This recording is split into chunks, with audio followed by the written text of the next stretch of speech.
20 boat pose variations. So our first pose here is our boat pose in our standard form with knees bent, and we use a block. The block helps engagement of the adductors so that you can kind of build more core strength. It makes the pose easier and still more effective. You can of course do it without the block.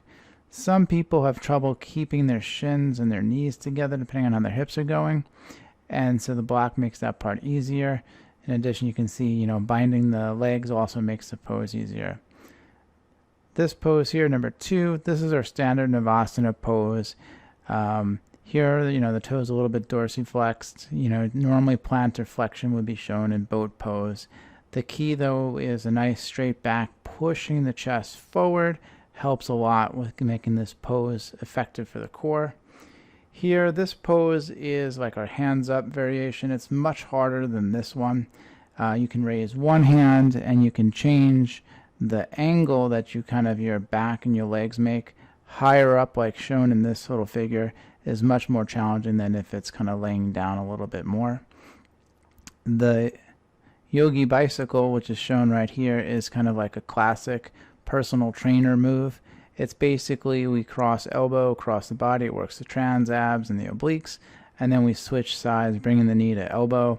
For additional challenge, you can also bring the elbow past the knee, or even extend the arm to the outside of the shin to get a little bit more twisting in your Yogi Bicycle. The both big toe pose is a very challenging pose to hold. You basically need a lot of compression. You have to really get your legs up very high to form the straight back required so you don't roll over. A lot of people have trouble with this pose when they're in a rounded position trying to reach for their toes, so you need a lot of hamstring mobility as well. There's also a split leg variation, which is also a little bit easier to do. The elevated boat, this has a lot of different names. It's also called an L hold. For most people, this pose is very difficult to do. I recommend trying it with blocks. You get all the core function without having to get your legs as perfectly straight.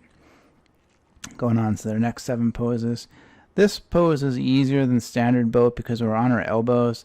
It also allows you to avoid stretching or pulling from your back because your arms are supported. It gets just as much core as standard boat and kind of helps with people from doing the form incorrectly. The half-bound Lotus pose, the way this pose works works in different people's mobility. So here it's shown with a reverse bind. A lot of people have trouble with this, particularly men don't quite have enough shoulder mobility to grab their foot. So you can do it with this hand on this foot and this hand reaching across. You don't have to do the bind. The whole point of this one is this force of the foot's going to pull down, and it makes holding the boat more difficult, increases the hip flexor activation or hip flexor strength needed to do this pose. Here, half boat pose with or half boat pose flow with ball. So these are V-ups. I mean, that's the real name for these things. Basically, you lift up the Swiss ball, you pass it to your feet, you bring the Swiss ball down, and you repeat. It works really well too if you don't actually touch the floor. I also like to get the ball as far away from the shins as possible, increasing the length of the lever, thereby increasing the resistance. This pose is it's basically like a legs up crunch. So we start in this like hollow position, and then we kind of sit up. I will usually have a client with their hands out. I don't really like to have clients pull from the head. It can cause neck pain, and you can just drive your hands straight up, and that will get plenty of the top abdominal muscles working big time. In fact, you don't even need to drop the legs. Just pushing straight up works the core great. If they have enough strength to control the leg lowering, bring them back up, and then crunch up, that's some serious core work right there. The revolved heron pose. This one is an easier pose than it looks. The whole trick with it is this particular leg's on the floor. As soon as you lift up this leg, as you'll see in some of the later ones, it gets much harder. This is almost more of a twisting pose than it is a core pose, but for some people, the strength needed just to keep their leg up is sufficient. The reclined eagle crunches. This works similar to the Yogi Bicycles.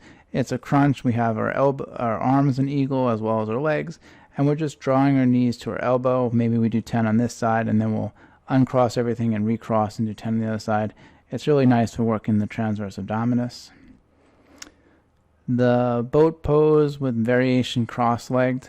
This is a really cool pose because it allows you to really hit a hard twist while also doing boat. I like to do this one in some of our more advanced flows. It's a pose a lot of people can't do when they start practicing yoga, but within a few months they're able to do it, and that's really powerful to them. If this is not accessible to you yet, you can of course do this variation, which is very similar. Knees are bent to decrease some of the leverage, and we're just twisting. The similar pose is without the cross. Right? These poses are very similar. This one, our feet are together and we're twisting. This one, crossed. This pose is a little bit harder than this one. This one is the easiest of these three. If you can't do the legs up boat pose, like here on number 16, if I scroll up a little bit, this both big toe pose, Ubbia Panagustana, right? This variation right here is very effective. You can basically attach a strap, and then you can either use a block or not. The block is not necessary. You can just put the band right on your feet, and this allows you to practice controlling this position. You can also stick the band on your shoulders if it's like a Cook band. Loop one around here, this goes around the band, loop the other shoulder. That works too. Leg scissors, I mean, this is a classic in personal training. I see it a little bit in some of the kind of core yoga classes as well. Basically, we just scissor our legs. We can do out and in and forward and back. This pose works alternating knee crunches. It's similar to the Yogi Bicycle, except we're not really twisting. We're just kind of working single knee compression, and it's a useful pose, especially when you sequence it with other poses like the supine forearm scissor flow. Our last two, you can see number 19 shows the same pose we showed up here in 16 with our arms up, but the arms are down, and then we just have a strap. This pose is easier than number 16. And then this pose is a variation of the L hold. Our legs are a little bit lower, and this pose is often better done with blocks. I practice this one when I'm teaching people how to do the pull through and the jump through, because when we do the jump through in Ashtanga practice, this is our ending position. Having the strength to hold this position makes that flow that much easier. Hope these poses were helpful. Definitely download our infographic and get practicing, because some of these poses take a lot of work. This has been Paul with Stand and Still Fitness. I hope you enjoyed our video. Thank you.